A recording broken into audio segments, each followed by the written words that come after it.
Welcome sa aking munting channel pero huwag ka magpaloko sa munting na yan. Dito pinapabukas ko ang mga sikreto na ayaw ipaalam ng iba.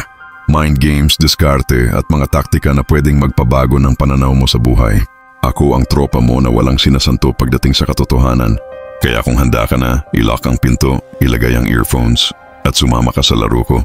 Let's begin! Basagin ang ego o pride ng isang babae. Halika't pag-usapan natin. Tahimik siyang nagtatampo. Hindi siya nagsasabi ng totoo pero alam mong may mali. Kapag kinamusta mo, okay lang ako. Pero ramdam mong may tinatago. Tropa, hindi yan simpleng mood swing. Yan ang ego. Yan ang pride ng babae. At kung hindi mo yan kayang basagin, ikaw ang unang matatalo sa laro ng emosyon. Pero paano nga ba basagin ang ego ng babae? Unang-una sa lahat, boss, ang ego ng babae ay hindi kagaya ng sa lalaki. Sa atin diretso, galit. Sige, gusto lumaban? G, pero sa kanila balot sa emosyon. Nakatago sa mga salita, kilos at katahimikan. Kaya kung gusto mong manatiling may diskarte, kailangan mong maging mapanuri, hindi maramdamin. Kwento ng realidad. May tropa akong lalaki, si Jeric. Mabait, matatag pero medyo clueless pagdating sa babae. Ang girlfriend niya, si Lian, palaging may konting tampo. Minsan, di lang siya na-replyan agad o kaya natagalan lang sa call. Ang laging sinasabi ni Lian, wala lang, okay lang ako. Pero hindi yun ang totoo. Sa loob-loob niya, nasaktan siya. Hindi dahil wala kang ginawa, kundi dahil hindi mo naramdaman kung kailan siya naghihintay ng effort mo. Ang pride ng babae minsan, masyadong tahimik pero malalim. At kung di mo alam basahin, magugulat ka na lang, bigla na lang siyang lalayo o magiging malamig. Mga palatandaan na ego na ang umiiral sa isang babae. 1. Kapag sinabi niyang bahala ka, hindi ibig sabihin wala siyang pake. Ibig sabihin gusto niyang ikaw ang gumawa ng first move. Test yan kung ipaglalaban mo siya o kung iiwan mo lang siya sa ere. Pero huwag kang agad magpadala. Basahin ang intensity kung paulit-ulit. Toxic. Pero kung minsan lang, baka na nga gusto kanyang subukan. 2. Kapag naging malamig siya bigla pagkatapos mong magtagumpay, oo tropa, may mga babaeng pag tumaas ka na, mas lalo kang kukunin. Pero may iba rin na kapag nakita nilang umaangat ka, tinatamaan ang pride nila. Feeling nila na iwan sila, kaya naglalabas ng malamig na energy. Hindi dahil hindi ka nila mahal, kundi dahil na-trigger ang ego nila na hindi sila ang sentro ng mundo mo. 3. Kapag ginagamit niya ang katahimikan bilang pananakot. Ito ang tinatawag na emotional freeze-out. Kapag galit siya, hindi siya sumisigaw. Hindi siya nagyayabang. Tumatahimik lang. Hindi nagre-reply. Hindi nagpaparamdam. Gusto niyang ikaw ang kabahan. Gusto niyang ikaw ang lalapit. Kapag hindi mo nabasa ito ng tama, pwede kang mapasayaw sa trip niya. 4. Kapag sinasadyang banggitin ng ibang lalaki, minsan hindi para pagselusan mo, kundi para iangat ang ego niya, para patunayan na kaya rin niyang makuha ang atensyon ng iba. Hindi ibig sabihin gusto na niya, yung lalaki, gusto lang niyang makita mo na may value siya sa mata ng iba. Classic ego play yan, boss. Diskarte kung paano basagin ang ego ng babae. 1. Huwag mong patulan ng drama pero huwag mo rin i-ignore. Kapag alam mong nagtampo siya, huwag kang agad makipagsigawan. Pero huwag mo rin siyang deadmahin. Tanungin mo siya pero sa tamang tono. Hindi demanding, hindi sarcastic. Pakinggan mo siya pero huwag mong sirain ang boundaries mo bilang lalaki. 2. Tumindig ka. Hindi para patunayan na mas magaling ka, kundi para patunayan na hindi ka matitinag. Ang ego ng babae ay madalas nagiging active kapag nararamdaman niyang pwede kang kontrolin.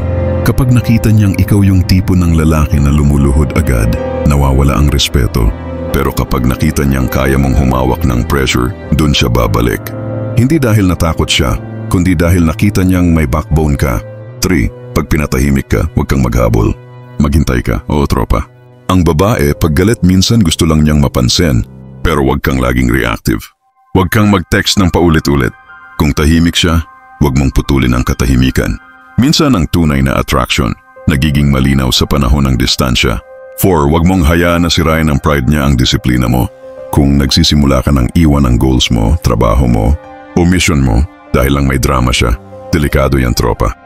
Hindi pwedeng ikaw ang laging uma-adjust. Dapat pareho kayong marunong umintindi. Disiplinado ka bago siya dumating na panindigan mo yon kahit andyan na siya. 5. Sabayan mo ng tahimik na respeto. Hindi mo kailangang paluin ang ego niya gamit ang ego mo rin. Ang tunay na alpha hindi palaging maingay. Kapag mataas ang pride ng babae, hindi mo kailangang tapatan ng init. Tapatan mo ng kontrol. Tapatan mo ng pagkakaalam kung kailan ka kikilos at kailan ka tatahimik. sa ganitong paraan. Hindi mo lang binabasag ang ego niya, pinapakita mong hindi ka natitinag sa kahit anong emosyonal na laro. 6. Paalalahanan siya sa kilos, hindi sa sermon. Minsan ang babaeng mataas ang pride. Gusto lang makaramdam ng lalaking hindi basta sumusuko, pero ayaw rin niyang pangaralan. Kaya ang paraan mo dapat, tahimik pero consistent. Sa kilos mo siya tatamaan. Sa consistency mo siya mababasag. Hindi sa sigaw, kundi sa disiplina mo. 7. Huwag kang matakot na mawalan kung wala ka na rin namang silbi sa sarili mo. Kapag ang babae ay laging pinapairal ang ego, sinusubok ka niya. Gusto niyang makita kung hanggang saan ang pasensya mo. Pero tandaan mo ito, boss, ang lalaking marunong mag-walk away, siya ang may tunay na kontrol. Hindi mo trabaho buhatin ang emosyon ng babaeng hindi marunong magpakumbaba. Kung ang presence mo ay hindi na nirerespeto, ang pagkawala mo ang magigising sa kanya. At kung hindi man siya magising, at least ikaw ay nanatiling buo. 8. Basagin mo ang tahimik niyang pader gamit ang disiplina mo sa sarili. Imbes na habulin mo siya tuwing nagiging cold, iton mo ang oras mo sa sarili mo. Magtrabaho, mag-ehersisyo, ayusin ang mindset sa ganitong paraan. Hindi ka lumalaban ng ego sa ego. Nilalagpasan mo siya sa antas ng maturity. Hanggat ikaw ay tahimik pero tuloy-tuloy sa pag-angat. Siya mismo ang magtataka bakit hindi ka naapektuhan. At dun mo mababasag ang pride niya. Hindi sa ingay, kundi sa progresong tahimik. 9. Kapag sinubukan niyang i-manipulate ka sa guilt, basagin mo ng awareness. Wala ka ng time sa akin. Wala ka ng pake. Minsan ginagamit ito para saktan ka emotionally. Pero ang lalaking matatag, hindi nadadala sa guilt trip. Tanungin mo ang sarili mo, may pagkukulang ba talaga ako? O gusto lang niyang siya ang sentro? Basagin mo ang linya ng kontrol sa pamamagitan ng kalmadong tanong. Minsan, ang babae ay hindi sanay sa lalaking hindi natataranta, kaya mas nire-respeto kapag hindi ka umaayon agad sa drama.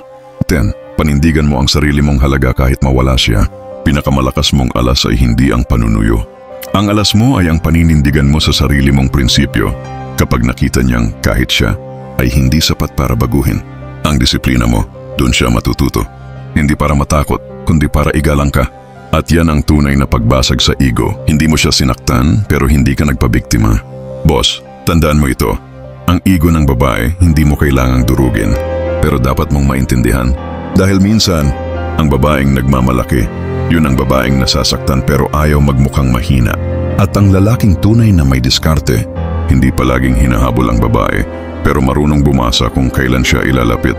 Tahimik, matatag, hindi reactive, pero may respeto. At kung nakuha mo yan, boss, hindi mo lang nabasag yung pride niya, kundi nabasag mo ito ng may dignidad.